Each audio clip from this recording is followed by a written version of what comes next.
Benjamin Netanyahu মারা গেছেন। AI সংবাদ প্রকাশ করে যে জীবিত আছে, হয়তো 5টা নখ দেখা যায়, কফি খায়, কফি শেষ হয় না, হাতে আংটি আছে, আবার এই হাতটা একটু দূরে নিলে আংটি নেই। আমরা ভাই কনফিউজের মধ্যে আছি যে এই নমরুদ মরছে কিনা, এটাই আর কি আমরা জানার মধ্যে মানে কৌতূহল সৃষ্টি হয়ে গেছে। আর এই নমরুদ ভাই, এই বর্তমান যুগের নমরুদ আর আগের যেই আমরা যা শুনে আসছি, জীবনে চোখে দেখি নাই, সেই নমরুদ অনেক পার্থক্য ভাই। এই তো ফিলিস্তিনি মানে কারণ ফিলিস্তিনিটারে শেষ করে দিছে এই নমরুদ। এই নমরুদ মরে গেছে, এটি যদি সকল এই মুসলমান এই পৃথিবীতে যত ওয়ার্ল্ডে যত মুসলমান মানুষ আছে তারা যদি শুনে, তারা সবাই মিলাদ দিবে, সত্যি কথা ওর নামে খতম পড়িয়ে দেবে। এই নমরুদ নেতানিয়াহু এই দুনিয়াতে আইয়া ভাই এমন নমরুদ দেখছি, এটা ধারণার বাইরে, যার মধ্যে কিনা নিম্নতম মায়াবোধ কিচ্ছু নেই। আরে ভাই, একটা মানুষকে আঘাত করতে গেলেও তো তার মধ্যে মায়া থাকে, যে না আমি ওর একটা আঘাত করবো, আঘাতটা কীভাবে করবো রে ভাই।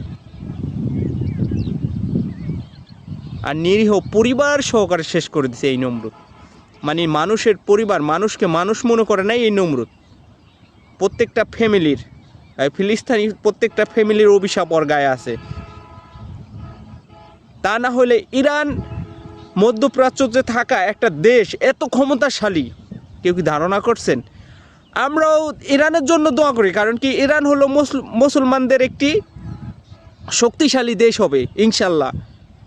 এই যে হরমুজ প্রণালী কি করছে, বন্ধ করে দিছে। এই যুদ্ধে তো ভাই অর্ধেক জিততেই গেছে গা ইরান।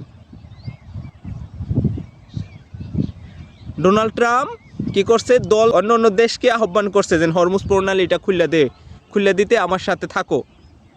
এখন সবটির হাতে পায়ে ধরতেছে ডোনাল্ড ট্রাম্প, আব্বা করতেছে যে আমার পাশে থাকো, যাতে হরমুজ প্রণালীটা খুলে দেয়, যাতে আমরা তেল সরবরাহ করতে পারি। ওর একটা কট খাওয়াই দিছে ইরানে যেই মিসাইলগুলো ছুটতেছে ধারণার বাইরে। এই যে ইসরায়েলে থাকা আয়রন ডোম না আয়রন, ওই যে এই সব কি করছে, খাইয়ে দিছে একবারে ইরান একলাই। আমরা ইরানের জন্য দোয়া করি। আর এই নমরুদ যাতে মরিয়ে যায়, বা সঠিক খবর কিনা এই রোজার মধ্যে আমরা ঈদের মতো একটা খবর যেতে পাই যে এই নমরুদ ক্লিয়ারলি মারা গেছে। ইনশাল্লাহ আমরা সবাই দোয়া করব, বিশ্বের যত মুসলমান আছে আমরা সকলেই দোয়া করব যাতে এই নমরুদ মারা যায়। এমন আছে ভাই, এই দোয়াটা, আমার দোয়াটাও কবুল হতে পারে, আপনার দোয়াটাও কবুল হতে পারে। যার দোয়াটা কবুল হবে ইনশাল্লাহ কমেন্ট বক্সে আলহামদুলিল্লাহ বলে যাবেন, যাতে এই বেনিয়ামিন নেতানিয়াহু যাতে মারা যায়। আল্লাহর কাছে আমরা এই প্রার্থনা করব সব সময়।